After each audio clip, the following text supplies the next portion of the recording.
Oriya falela wana min ko aybe ko be fala no konne hari ko be waddu kono wala tanaki podum hadi mi jolato kono wala tanaki podum hadi falelato ino wadi wope on jali daye soma tuma dirtu dado wo be wonta aybe ma sifa be mi falaka be wadda yerdube sifa be mi falaka goto ta wernube. Voilà, assalamu alaikum wa bedarde Jama TV ak salamu alaikum téléspectateur ben fo salminama weltorama battane ko jodden kay mission men do ko hido ande mission men labay po yon ko tuli lundi 22h 23h haray en salmini jama on fopona o ma woninde ay men ben e babira men e bapira men ben en toriki Allah kala mo Allah toy ko satti horo mum yo Allah don ittu e hore jammo ire haray no hande ko dum addi en kay mission men do ere do ko jama on fo andi wonde andintindebe ko fi hondum bay don andi émission on toujours jama haray no fala humpitade ko hondum be humpa ko émission do no be mari ko humpitabe émission men laba e poyi ko no woni inde makko den kala non ko heewi woni surprise hunde den min atta ka émission do labbinana men ko honno woniri dum don pasara meden humpa jama on no humpa hadata non salla jabi si woni dans 110 minutes e yaada e téléphone on under 30 minutes on yaada e téléphone on parce que hiden do salla jabi ay 22 ay 23h30 inshallah waaben andude ko hondum hande kadi président moyen guinéen addani en immini monsieur Ousmane Touré donc waray avant yewtu goddum min taw monsieur Ousmane Touré assalamu alaikum. Wa alaykum assalam wa rahmatullahi ta'ala barakatuh DJ Bella. Naam. Mi fuddora ko adi konta mi fuddora yettude Allah subhanahu wa ta'ala. Mi juulay nelaado Muhammad sallallahu alaihi wasallam. Mi weltano mawbe am ben yummange baben an. Mi weltano mawbe Fuuta. Mi weltano kala on mawdo. Mi weltano communauté guinéen on fow Sénégal do mi weltano communauté ji wondi e ndi leydi do e kala on banu adama. D'accord. Mi weltano PDG directeur général radio télévision Jama TV. Mi weltano ma do an Bella Diallo Bella Bari. Mi weltano be mi tawdu DG et monsieur Wuri. Haray kono hollirda non haray senande men den do hande ko imminago coordination moyen guiné au Sénégal. Haray be imminen do hande fi ardo holliten jama on fi senande El Haj Alseni Dalaba. Senande mabbe do leydi Sénégal. Senande den ko senande fi anditugol en. Senande mabbe den ko fi tintugol e men. Senande mabbe den ko fi holtudo gel en programme ji mabbe. Elage Alseni Dalaba non ko kambe lontani en Allah hinno Elage Ousmane Salloua. Haray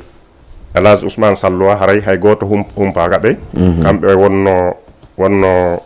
poska Elage Alseni Dalaba woni do hande haray kabe beri don yo Allah yurmobe yaafobe nadabe aljanna firdausi yarlobe yardobe e ardibe men ben fu haray ko di kongoli do mi woni ko mi adi arato jonnude ran jontama micro inshallah. Assalamu alaikum wa rahmatullah. Bon timi nani yewtere den labbina non men ko hondum e programme Alhaji Alseni Dalaba mari parce que man hande si mi nani Alhaji Alseni Dalaba hino ari Sénégal min mi do andi Alseni Elhaji Alseni Dalaba ko juste coordinateur kanko bi coordination haali pulal la Guinée manam kanko ni président ko wiyete pullo Fouta ko surtout makote moyen Guinée mais hande be wadde tournée mabbe ko sabu hondum woni on tournée ha tawata o bere Sénégal be feƴƴa nokkugo senande elage alseni dalaba o Sénégal ɗo haray ko adi kon comme haray peeji ɗe no winda ɗo ka ɗengal nasaran miɗo jangure ɗo ko winda ka kaydiji kon ka ɗengal nasaran fi ɓe andanɗa hoorema ɓayri émission men gon ɗo ko pular wonde ɗum e wadde haray no hasi no wodi woɓɓe ɓe andanɗa par ce que wona fulɓe ɓen tun sabba yo jaɓɓo ɗo Elage Alseni joni en mi daray ɗo mi janga bindi ɗin ka nasaran ɗo on sati mi arta ka pular mi arta noon kadi mi jaabo landal ngal landiɗa ran ɗo inchallah coordination de la Moyenne Guinée au Sénégal. La coordination de la Moyenne Guinée a l'honneur et le grand plaisir de vous faire part de l'arrivée le 8 septembre 2023 d'Elage Alseni Dalaba, président de la coordination Ali Polar et Fulbe de Guinée, accompagné d'une importante délégation. À l'occasion de cette visite, une rencontre sera organisée au Théâtre National Daniel Sorano le dimanche 10 septembre à partir de 14h30. La coordination de la Moyenne Guinée compte sur vous pour la réussite de cet événement. Veuillez agréer l'expression de nos sentiments les meilleurs. Signé le président Souleymane Bari. Haray ko bindi ɗi wiiɗo coordination Moyenne Guinée e hoore andital e welo no humpiti jama on fof communauté guinéenne wonɓe ɗo Sénégal e wonɓe ɓaawo Sénégal kadi wondema Elage Alseni Dalaba président coordination haali pular e fulɓe Guinée on ɓe seenoday ko men ɗo à partir de juma 8 septembre ɗum lewru ndu wonɗen ɗo ɓe seenoday ɗo e délégation molanaɗo ɓe seenoto ka men ɗo fi anditugol en comme no yewtirɗen nane noon fi humputugol en programme ji maɓɓe ɗiɓe eɓɓani fi coordination haali pular on e fulɓe Guinée e ɓaawo Guinée haray e battane ɗum ɗon e si ɓe seenike ɗo e jumawol 8 septembre e wonda e maɓɓe ɗo ha e alati on 10 septembre haray noon e ale on 10 septembre aray jama on fof no noddita ka grand théâtre Daniel Sorano ɗum ko Dakar ka binde assemblée nationale fi jaɓɓagol ɗon tintoda e maɓɓe yewtida e maɓɓe ɓe holla en programme ji honɗum ɓe eɓɓani fi nde Modiobere haali pular e fulɓe de Guinée inchallah haala ko ɗum ɗo woni programme o inchallah seɗa ɗi objectif maɓɓe on ha joni on andali kono ɓe addude simi faami ko woni adde Alaji Alseni Dalaba ko juste yeddugol e coordination on Sénégal walla no woodi ko ɓe proposata Guinéen ɓe ɓen tawata ɗum ɗon apportena Guinéen ɓen ko addata ɓe Sénégal ko heɗon andi e yewtiɗo nane fi ɓe lontiɗo Allah hinno Elage Ousmane Salloua haray hiɗon andi golleji balle ko Elage Ousmane Salloua wonno waɗande communauté Ali Pular on particulièrement e communauté guinéenne fof e kala on bannu adama hiɗen andi haray Elage Alseni Dalaba ɗo kadi ko kontingol ɗin sancieji ɗi Elage Ousmane Salloua accuno ɗo haray ko fi kontingol ɗin sancieji ɗon ko fi humpitugol en hunagol en ɗin programme ji ɗon ko fi ɗum ɗon woni ɓe seninde ɗo ɗum ɗon noon haray ko si ɓe hewtoyi ɓurten faltade ko honɗum woni programme ji maɓɓe ɗin inchallah ɗum ɗon ko si ɓe hewtoyi enen on ɗo ko wodani en ko noddago fof ɓayso ko yimɓe tedduɓe wondude e délégation tedduɗo woni e senade ka men ɗo haray ko tora ɗen koye waɗu mobilisation forte moɓe no heewiren ɗo ɗon e no heewiren ɗo jokkere en ɗan e naɓidede ɗiya communauté ji luttuɗin noon haray hiɗen nodda à partir de le 8 yahugol jaɓɓoɓe ka aéroport ha werde kaɓe wernete ɗon le 10 fof haray no noddita Daniel Sorano comment dirais-je centre national théâtre national Daniel Sorano à partir de 14h on sati siɓe sen tintodiɗon e maɓɓe ɓe ɓurta en hunade ko programme honɗum woni ko seyniɓe ɗo. D'accord. Haray jama on si tawi mi nani kala falaɗo humpitade ko humpa kon haray ko yahu à partir de 14h ɗum ko sorano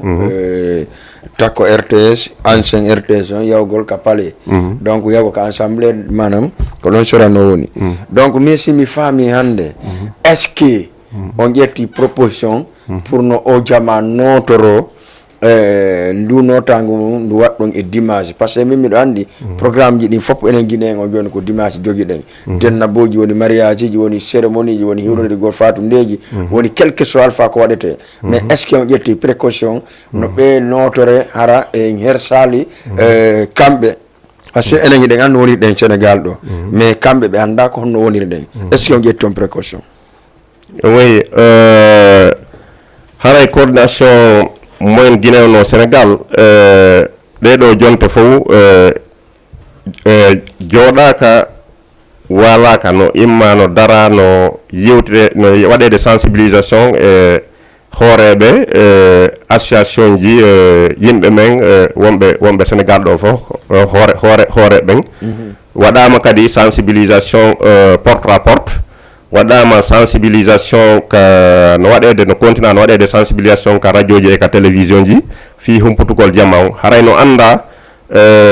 programme ji ɗin no heewi kono iɗon andi toujours si programme ji heewi e neɗɗo ma heewi e jama no wodi e nder ɗin programme ji ɗon programme o ɓurɗo hettude e ɗin programme ji haray o dimanche arowo ɗo haray koyo mo be emen andu ko neɗɗo mo andanɗa hoorema oɗo en suɓikemo en feƴƴinimo yeeso men fi yo wonan en hoore nden moƴoɓere haali pular e fulɓe de Guinée so tawi ɓe heeɓi andital e men ɓe iwi leydi ha ɓe senike leydi e tintugol emen ɗo haray ɗum noon ko andital mawnugal andital molanagal ɓayti noon haray ɗo mo be men no ɗuuɗi programme ji tawi woni kamɓe kadi koɓe won toon kamɓe kadi ɓe jogui toon programme ɓe acciti programme ji maɓɓe ɗin toon ɓe seeni gaafi tintide gola men haray enen kadi hiɗen tora mo be ndeññande min tigui mi anda haajuji no foti komi jogui kono inchallahu miɗo fiiɓi anni e mi accita e ɗin programme ɗi mi jogui ɗon fof inchallahu mi kippa fi wernugol président coordination men on e délégation moɓe woni e senodide haray nomi fiɓiri noon anni e miɗo torimo be kañum kadi o fiɓiri noon anni e jaɓɓoɗenmo iɗon andi koɗo no pularɗo wi o koɗo ko caawa te koɗo toujours teddin koɗon haray ko ɗum ɗon woni ko e inde coordination moyen guiné on ɗo ko ɗum woni komin tori jama on inchallah inde coordination moyen guiné on ɗo président on no inni Souleymane est ce que e nder réunion ji ɗi waɗɗon ɗin on nodditi communauté o fof duwaɓe ande ɓe par ce que no woodi woɓɓe toon ko Allah waɗi e maɓɓe hay si tawi a yiɗaɓe si ɓe yewtidi jama on ɓe yiitidi e jama on jaɓay ko ɓe wodda kon est ce que on waɗali kono on iskilani on waɗali iskili hay goto e o programme sakko wona hara ko fi président moyen guiné on hara e ngalno coordination jano no arde hara ko saabu kanko no yi'ora no jama o yi'iramo hara ko ɗum tum waɗɗon on teddini fof par ce que eɗen mari conseillé ɗo eɗen mari piiji ɗin ɗo fof mais enfin réunion mi yeeyi o mi yaali ɓen ɗon fof mais est ce que ɗum teddini ɓen ɗon fof hara e sabotage watta e di côté ji goo eyi ko non woniri ɗon andi hande ɗon andi hande ko Allah feƴƴini monsieur Souleymane Bari waɗi ɓe hoore coordination moyen Guinée au Sénégal hande miɗo tañƴini si tawi woni e sifango welo ɗo coordination moyen Guinée au Sénégal heeɓi sifango welo ɗo haray kanko feƴƴinaɗo fi o coordination ɗon himo ɓuuri faalede fi yo o événement ɗo heɓu succès ko wana noon miɗo seedi wondema fof watake andinede en même temps kono woodi majeure partie on woodi ko holliti ɗum comme no hollirɗa ɗo noon tugale ɗen communauté guinéen on ɗo coordination humpitiɓe hara yerɓe humpitaka ɓen kadi no jokka ɓen ɗon kadi no humpitede par ce que no anda ko fof si tamodiri hawtodiri hawte humpito ɗum ɗo pour que wawa wadde kañum kadi participation mum e fi événement o yo réussite. D'accord. Haray fof koye waɗu fi événement o réussite kono jama on lannali andude événement on e beru yahoɓe hebbina soranoɓe par ce que mi sikki ɗum aray ko mawɓe seeɗa woni ko andi walla mawɓe moyen guine ɓe woni ko andi wono sonnaɓe ɓen wono duwaɓe hebbinde dernier soranoɓe mo wolanɗa fi Alassane Hadji Alassane Délaba Elhadji Alassane Délaba no arde Sénégal o yeytoma anda ɓen anda konɓe woni ɓe addude est ce que ɗum ɗon sa watta participation e golle ɗen. Ben comme nomi hollirma ɗo ni haray no anda Laguiné ko 33 préfecture composé Laguiné haray miɗo tanƴini tun ɗi préfecture ji ɗo fof kadi eɗi waɗa représenté ɗo Sénégal ɗo ɗi waɗa représenté e coordination ji haray miɗo andi coordination moyen Guinée on ɗum ɗo landetake so tawi woni o humpitike fiigo welo ɗo e kala tawaɓe e o coordination kala dental tawagal e o coordination windanama lettre on lettre woodi délégation ji imminaɗi yeehi hendiniɓe ɗi lettre ji d'invitation humpitiɓe andiniɓe kadi ko hombo woni Elhadji Alassane Délaba ko wana noon kadi coordination moyen Guinée o Sénégal windirani lettre ji naɓani ɗiya coordination ji tati luttuɗi par ce que ko coordination ji 4 woni Sénégal ɗo coordination moyen Guinée coordination basse Guinée coordination haute Guinée coordination Guinée forestière haray président coordination basse Guinée on o windanama correspondance o windanama lettre o andinama fi kanko kadi no ɗe dente compose ɗe coordination moyen Guinée on kanko kadi yo hewtinan en ɓen ɗon coordination haute Guinée on kadi andinama coordination Guinée forestière on andinama conseil haut conseil on andinama ambassade o andinama institution ji bus andinama hay communauté ji goo ɗi naɓɓude ɗe woni ɗo communauté sénégalaise o ɗum noon andinama institution ji bus Sénégal ɗo ɗum noon kadi andinama fi Sénégal Elhadji Alassane o délégation moɓe sendata ɗo inchallah e vendredi haray ɗum noon kadi ko no woniri iɗo wawi andinde men vendredi ko e lere hombo arta e honno préparation waɗi ɗum fi jaɓɓagol ɓe donc vendredi on heure o waɗaka ɗo déterminé donc miɗa andi voilà. D'accord, donc heure ne waɗaka déterminé donc il faut en tant que coordinateur monsieur Souleymane Bari o andina en ko heure hombo exactement woni départ maɓɓe Conakry arrivé maɓɓe Sénégal vendredi le 8 e no woodi en ƴettay en accité téléphone on dans 10 ou 15 minutes wawen yadde ɗum ɗon daren ko hom ɗum e solution marɗen ko tawata en tout cas dimanche le 10 septembre 2023 Elhadji Alassane Délaba kanko kamɓe jogui hoore moyen Guinée on haray ɓe wawa hewtude Sorano noon yo jama on andu naka yoɓet ɗon wona ya waɗu yoɓu tike naata ko yayaw jaɓɓoɗa e hoorejo men on haali pulal on Fouta Diallo en feƴƴay ka 78 116 82 38 78 116 82 38 donc si mi faami monsieur Ousmane mais naaɗo tun Elhadji Alassane Délaba woni arde mi nani nder tourné makko fayde presque Afrique fof ko hon ɗum woni fi sabu ɗen tourné ɗon wandi laamu ko Allah halfinta goɗɗo laamu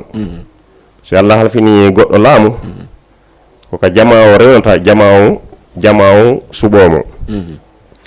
ene Allah wala ɗon no daali baɗa usmina santani malikal mulki tu'til mulka man tasha'u lawlan ɗo o luɓiray laamu gasi o luɓiray laamu arten e goto ka ligne allo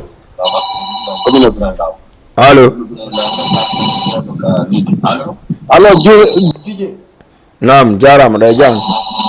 jaram de masude alhamdulillah kombo ko mi Amadou ko mi Amadou Ba Angel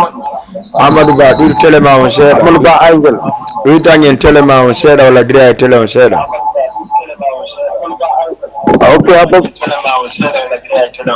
ok appa ɗoyta seeɗa ka DJ wawi ɗo weltanade merci beaucoup mi weltiki Amadou mi yaade seeɗa alhamdulillah anani arrivé Alaji Alseyni Dalaba on dimanche ɗumanɗa ko merci vous dema ɗo moƴƴa Amadou nam anani arrivé Alaji Alseyni Dalaba on président coordination haali pulal on Laguiné kon ɗum marɗa mi faami moƴƴa ko dole d'accord ok Amadou mi weltike nani ani tallan foti ne non mi anitima Amadou kono mi posi ma question a répondal lan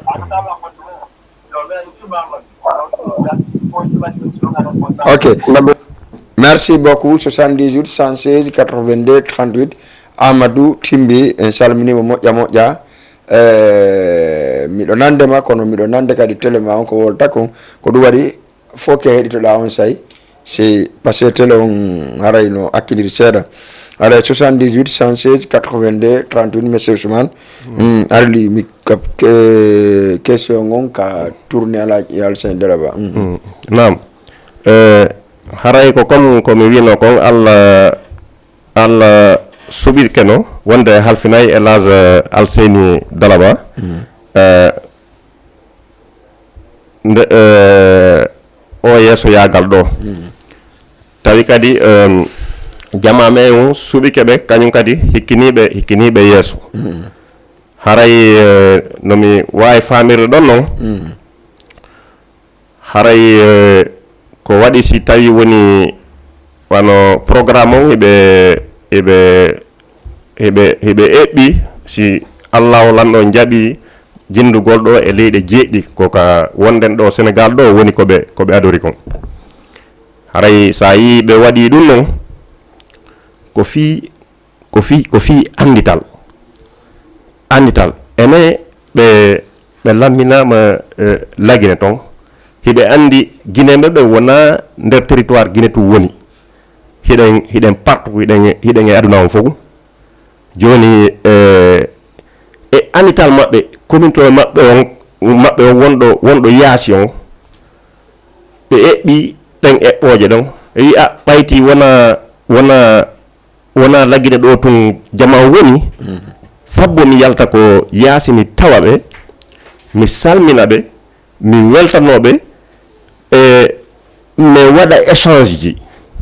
ɓe waɗanami proposition ɓe andinanmi ko honɗum woni faaleji maɓɓe ko honɗum woni fandareji maɓɓe ko honɗum woni faaleji maɓɓe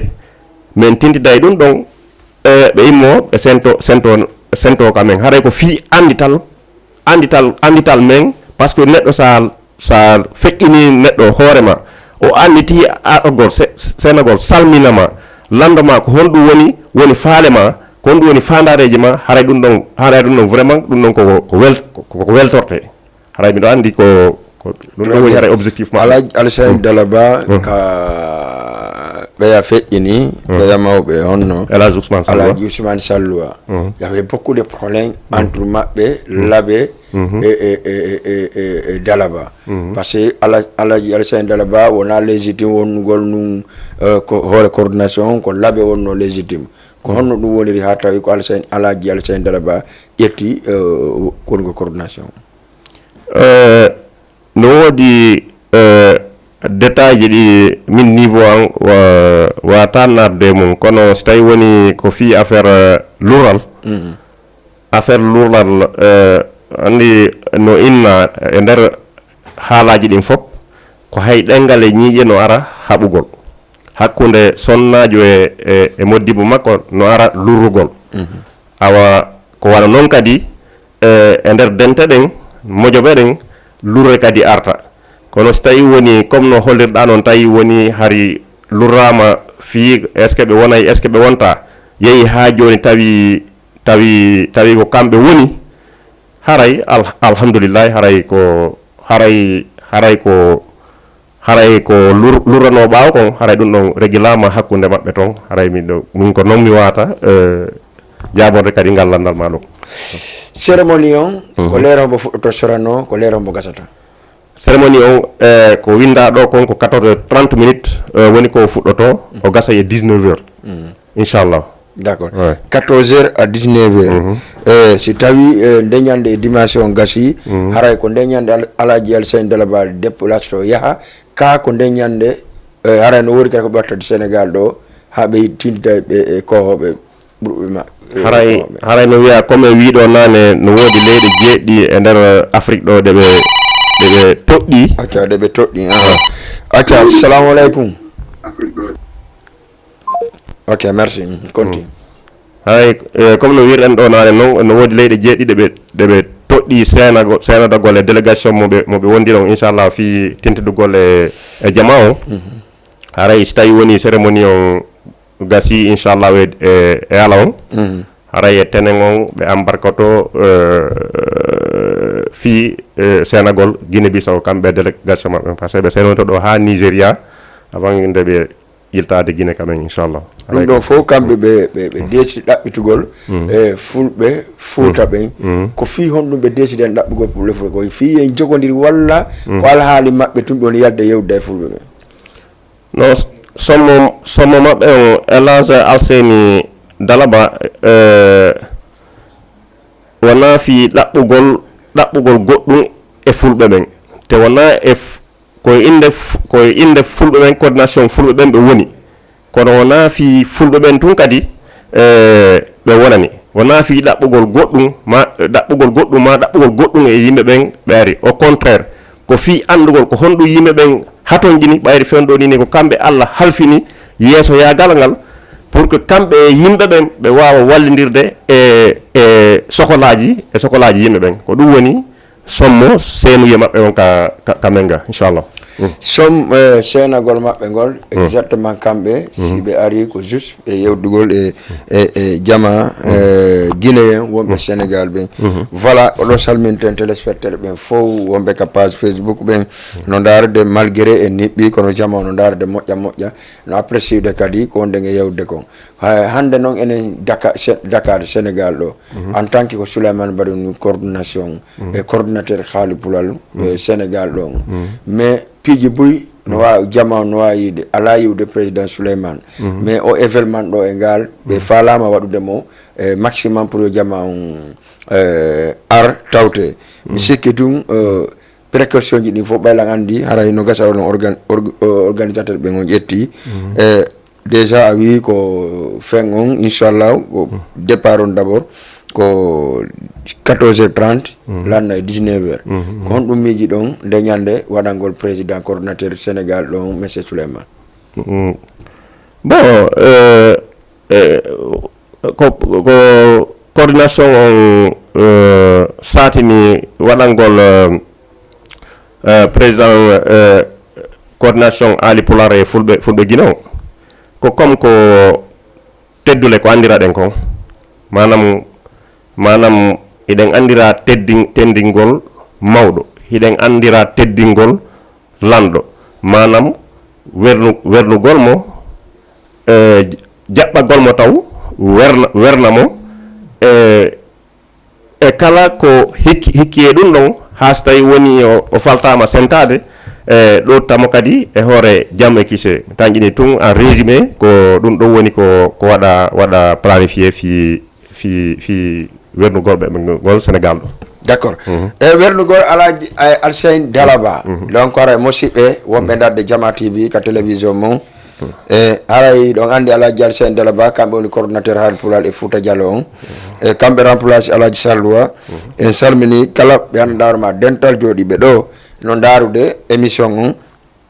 spécial ko andi ko émission laaɓay poy ko woni ɗo ko woni ɗo ko satti tun yewtete ɗo ko waɗi dire par ce man ko maɓe laɓɓinanayi par ce que Alaji Alassane Dalaba ari jindugol e partout Afrique en anda so tawi ko toragol mbuuɗi ɓe woni pour no ɓe dandira moyen Guinée e so tawi ko addangol jama on mbuuɗi haray jama on no soñji ka caye donc ɗum ɗon fof il faut que feñsano men ɗum ɗon par ce que goɗɗo wawata e déplacé urde ni jinda e nder 4 ou 5 pays parce que nani de Gambie, Guinée-Bissau, Nigeria, Bénin, Togo et tout ça ande ala jalsen dalaba misika minanano ɗum ɗon organisation ɗon e ala salluwa ka haray tamma ɓe wonali gotum. Bon, mi watta comparaison hakkunde Allah hinno tokoran Ousmane Salloa, Elhadj Ousmane Salloa e Elhadj Alseni. Na on comparaison par rapport e landal ngal landiɗa ɗo so tawi woni ko fi ɗaɓɓugol jawle bon eko nandi e mum miɗo tanƴini Elhadj Alseni Dalaba so tawi woni ko fi jawdi e wala wano Allah hinno Elhadj Ousmane Salloa en tawi woni ko fi jawdi ɗum ɗon ko ɗaɓɓiraɓe kan kono wona kamɓe ɗaɓɓirayma. Ah bon? Donc c'est ko patron be quoi. No jawdi. En faut que patron be karaw mo walla okki cellal e balde ko patron. Patron wona jogagol mbuudi tum. Kono ɓay tun ɗa a feññini fi affaire mbuudi on ɓe tañini say woni ko fi affaire mbuudi ɓe wonayno ko maɓɓe hara ɓe yaltali neɗɗo sa yi tun neɗɗo o immanike fi laamu haray no wodi programme si mo ƴetti surtout sifa ɓen tedduɓe julɓe hendori laamu ngu non haray no wodi balle bus ɗeɓe faala waɗande communauté on en général kono noon no wodi piiji goo si tawi woni ɗa faala ɗum waɗande yimɓe heewɓe tawi woni a feƴƴinaka wona hoore haray pehe buyi a wata ɗum doginde ma balle bus a wawa ɗum doginde yeeso yagal noon goɗɗo si waɗama yeeso sa yi wano min mi immike mi tawama e murandu komi faala murandu yondu réussiso donc andi neɗɗo si o feƴƴinama ko hanaɗo wallitede kanko kadi so wallitama c'est à dire ɓayri si mission mo woni o si tawi woni o réussisi haray ko fof nafata si o échoui tun kadi émission mo halfina o haray ko fof échoui no gasa kanko hara o perdata hay fuy kono haray yimɓe ɓe anndanɗa hoore ma e ɓaawo tañƴinade Allah haray ɓe mari tañƴinare tamawle e makko haray ɓen ɗon ɓe woni perduɓe te yo Allah dandu en perdugol inchallah haray ko ɗum ɗon woni ko ɗuma koye wallitoɓe kala ko wawɗe wallitade ɓe e conseil e appui wawen ɓe wallitade kamɓe kadi haray objectif maɓɓe ko waɗi ha ɓe jaɓani en hikkanade yeeso kon ɗum ɗon haray miɗo tañƴini wondema ɓe hunnay ɗum noon par ce que ko bon siko affaire moyen ma anni e moƴƴo tañƴini ɗum ɗon haray Allah no halfini ɓe ɗum ɗon. Ousmane coordinateur ka président moyen Guinée ɗo Sénégal est ce que hiɗa tawa ka bureau? Non iɗon andi min très souvent poste ala poste momi suɓoto e kala ka Guinée noddita min mi ala e bureau ko mi andi kon ko Dakar ɗo mi jibina kala moƴoɓere Guinée nodduno ɗo tawi mi humpitike woni mi noddama woni mi noddaka e fii communauté e Guinée noon ɗum mi meeɗi tawede mum wona par ce que mi tawaka ka moƴoɓere coordination moyen Guinée au Sénégal woni si tawi woni o coordination noddilan fiyo mi waɗu komi wawi wadde komi waɗi participation e maɓɓe mi saloto arde hay si ɓe noddano lam mi yeehi mi humpitike mi aray devoir an on mi waɗamo ko noon kadi mi woori kala ko wiyaɗo fi Guinée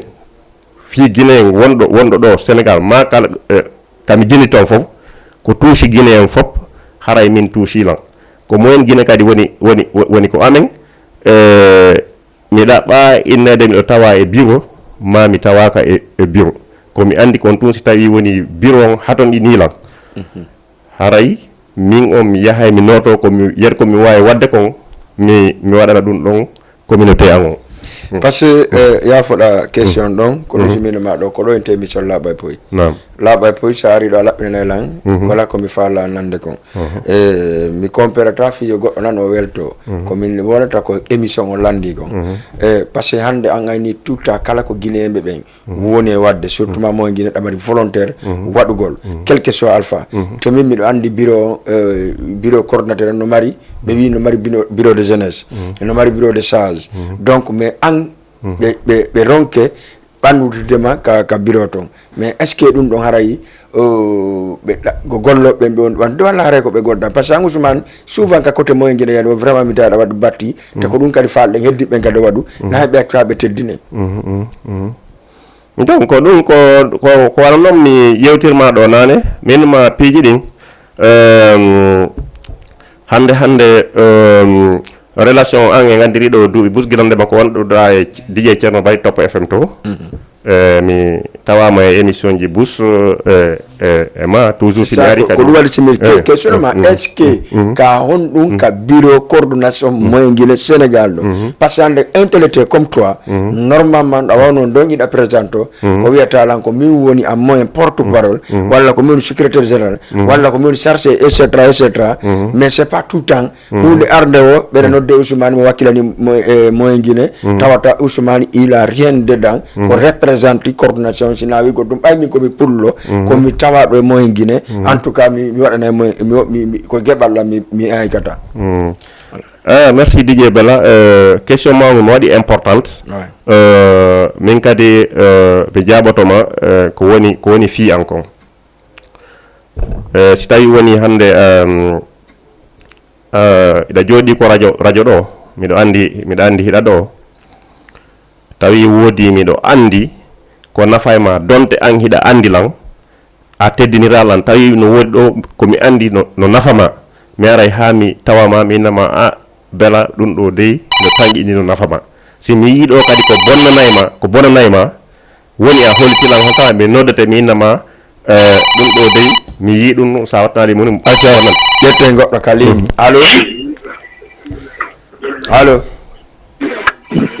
allo bonnante ko honɗum woni min slogan an on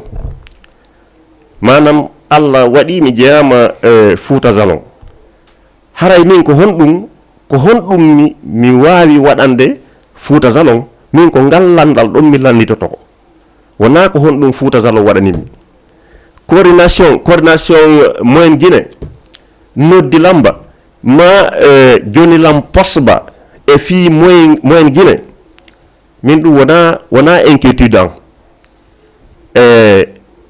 ko honɗum min mi wawi waɗande moyen guine ko honɗum min mi wawi waɗande leydi lagine fof ko honɗum mi wawi waɗande kala on guinéjo mo Allah fottindini lan min ko ɗum ɗon woni landal angal ko ɗum ɗon mi woni objectif am mi jonna posba mi jonna mbuuɗi ba mi jonna kaba mi tefa ɗum donc neɗɗo so tawi woni tun hiɗa yiɗi iwdima ndin hiɗa yiɗi leydi ma ndin hiɗa yiɗi yimɓe ma ɓen ko landitotoɗa an ko honɗum marɗa ko waɗanaɓe ko honɗum hanuɗa waɗande ɓeɗo mi tanƴini so tawi woni ɗa jogui tun ko wiyete ko notion de patriotisme haray ko ngallanɗan ɗo wawɗa landitade c'est-à-dire Ousmane kanko dal no welamo en tant que ƴiƴan ɗan c'est-à-dire kala ko yani e côté moyen guine hara mo soit prêt donc voilà ara tigi on Ousmane donc moyen guine particulièrement mais république de Guinée fof en général d'accord haray toujours en neɓata e wandiren ka émission sa en heeɓi émission 42 minutes donc haray émission ko 30 minutes mbino kono no yewtere nden no waɗiri noon no laaɓa par ce que ɗon andi hiɗen mari cérémonie molanaɗo komi teroto jama guinéen on fof yoɓe ittu ko hakkille maɓɓe piiji goo wonen hunde wotere wonen nene goto wonen baba goto ɓe lamminaɓe men kadi wonɓe yeeso men kamɓe entour maɓɓe ɓe acca wonugol kiiro ŋaaño ono jogui o postuɗa ono jogui o postuɗa ono jogui o postuɗa simi fewndini mi holtita oɗa simi fewndini oɗa holtita lan ça ne marche pas par ce que mi yeytoma hunde wotere hande Ousmane ɗo an no woniɗa ɗo ni no wakkilaroɗa fi moyen guine ɗo ni walla guine partout hande ko pellete si tawi o cérémonie ci goɗɗo yima ka télévision ɗo mo yiɗuma wayno vraiment Ousmane ko wonta kono wela mi yaha e saabu makko mais est ce que si ɓe hakkima côté ɓe yaha e saabu ma yahata saabu ma est ce que si ɓe hakkilan côté min mi woni joni accaɗo a côté malgré moyen guine ko enen kafi kono noon hino woodi wonɓe drisude moyen guine si tawi ɓen ɓe drisi moyen guine koɓe siɓe drisude koɓe yewtu jamma ko ɗum ɗo ɓe faala e waɗe comme reni yo waɗa ɗo heccihanki noon donc ɓayɗen yo waɗama heccihanki chaque en ƴetti yoni ko waɗi ka ɓernde mum kon joni yewtama ha président on tigui accorde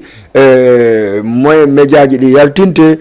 déplacement ji ɗi yaltinte malgré ko kamɓe woni e finance ude a faami donc hande noon komi toroto kanko kadi kanko Souleymane Bari commissaire yo tappu e porte ji yimɓe ɓen no woodi jooɗiɓe ɗo ɓen ɗon kadi ko ɗum ɗon noon Allah woniri e maɓɓe a wata ittude si ɓe wi arrêté no woodi woɓɓe hino laami si woɓɓe amen nani hito président on ɗumen a président modi ɗum ɗo kay no woodi e goɗɗo Allah no fawma laamu ngon o ronkama jonde yimɓe ɓen ƴetta no marɓe yimɓe ɓen baka takko ma waɗa ɓen wawa caw pour no heɓira goɗɗum haɗa min torike jama o fop yande en torodiri woni président kaari je interpelle d'abord président Thiamala Bari Bantuguel président de l'alliance de la sous-région parce que ko ɓe chargé de mobilisation moƴƴa et puis ko ɓe chargé l'organisation aussi ka côté moyen guiné donc ka côté conseil aussi la même chose haray en foɗen toriɓe yoɓe engage hunde nden comme ko kamɓe jeeyi ɓe wawa naɓude jama on par ce que ɓe yewti jama o yaɓi jama o yaahi donc enfin yewten kadi kala monɗa hoorema en tout cas hino ɗo pour yo sorano heew tew tawa si ala jalse Delaba hewti sikkede fayda ko wowɗo on naati sorano hara heƴatake nder toon ɓayde gande waɗi sorano ñande arrivé la selludalen yaɓe ɓuuri 3000 personnes ari ɗen andi ko 1000 personnes woni natta sorano donc ɗum ɗon mo anda on andi ko 1000 personnes natta sorano jooɗo heddi ɓen koyo daro donc ara en torike jama on yoɓe ar maximum dimanche à part de midi jamon ar passé cérémonie wi ɗon fuɗɗoto 14h30 gasa e 19h sorano noon si ɓennima leere ko leere no e grand théâtre kon ɗum marɗa ko wayntoɗa ɗon e wawe fermude émission ha ñalande wonde kadi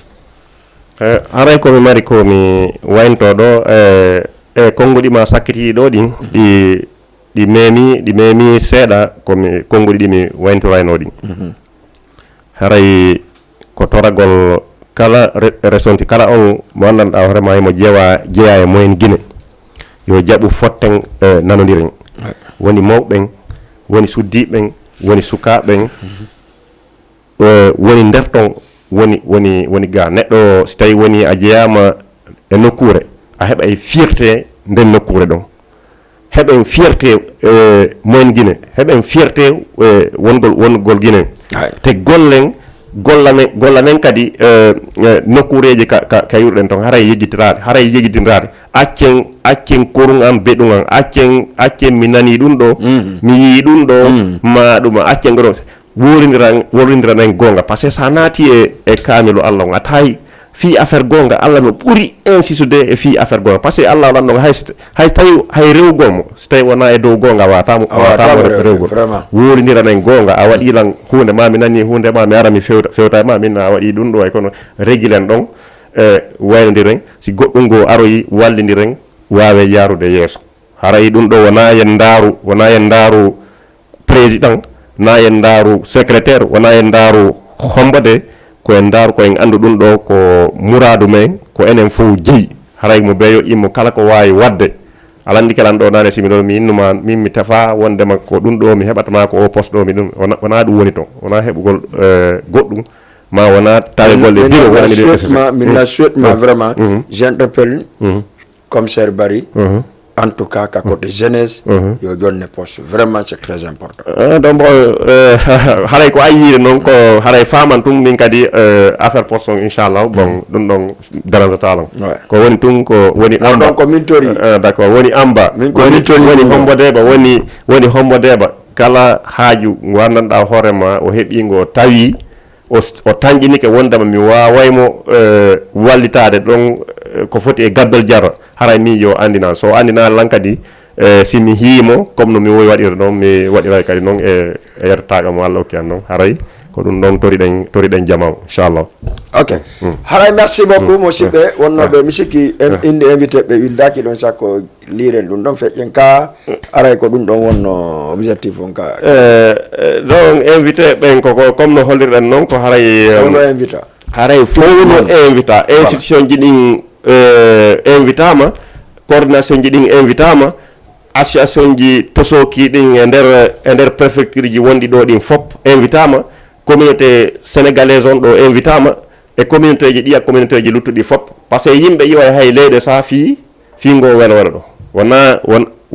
woɓɓe go hara ɓe jeydaka e délégation mo Elhadji Alseyni sendoto ɗon senoto mi nani noon ko 30 personnes ɓe woni ardude. Bon ɗum ɗon nombre exact on mi jogitaki mo ɗo par ce que ɗo gandi piiji ɗin no wawi changeude à tout moment. D'accord. kono yimɓe iwray cenɗe fop iwray Afrique ɗo iwray hay ka yaasi kadi ko wona Afrique inchallah fi yen fottude ɗo. mi nani kadi janggo naata igol mo mi nani janggo wo koye jama fottu dernier sorano e 11h bi sa voilà kono woniri jama on noddita ɗon kadi dernier sorana koyo forte ɗon no woodi réglage haray watteɗi ɗon inchallah si ɗon iwama réunion kadi no woodi e 15h on ka siège coordination ñaari ko kadi ka siège coordination à partir de 15h inchallah. Merci beaucoup aray merci Ousmane